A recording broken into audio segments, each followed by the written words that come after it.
ক্ষমতাচ্যুত প্রধানমন্ত্রী শেখ হাসিনার বেসরকারি বিনিয়োগ বিষয়ক উপদেষ্টা ও বেক্সিমকো গ্রুপের চেয়ারম্যান সালমান এফ রহমানের বিরুদ্ধে অনুসন্ধানে নামে দুদক। অভিযোগে বলা হয়, শেয়ার বাজারে কারসাজির মাধ্যমে হাজার হাজার কোটি টাকা লুট ও সরকারি বেসরকারি ব্যাংক থেকে ৩৪,০০০ কোটি টাকা আত্মসাৎ করে বিদেশে পাচার করেছেন তিনি। শুধুমাত্র জনতা ব্যাংক থেকেই ২০২১-২২ অর্থ বছরে ১,৯৩৯ কোটি টাকা ঋণের নামে লুট করে পাচার করেছে সালমান এফ রহমানের বেক্সিমকো গ্রুপ।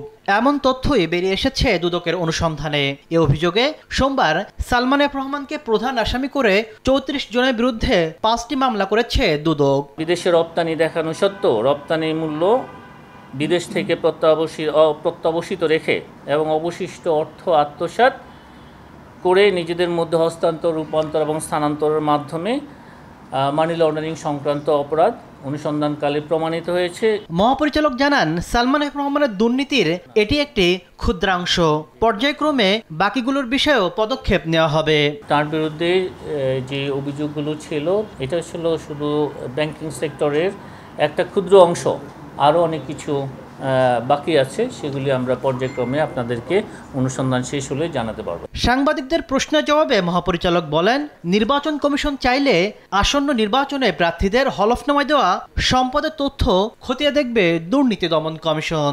অবশ্যই সেই জিনিসগুলো দুর্নীতি দমন কমিশন বিবেচনা করবে। তাসলিম তৌহিদ, সময় সংবাদ, ঢাকা। মূল আসামিরা ঠিক থাকে।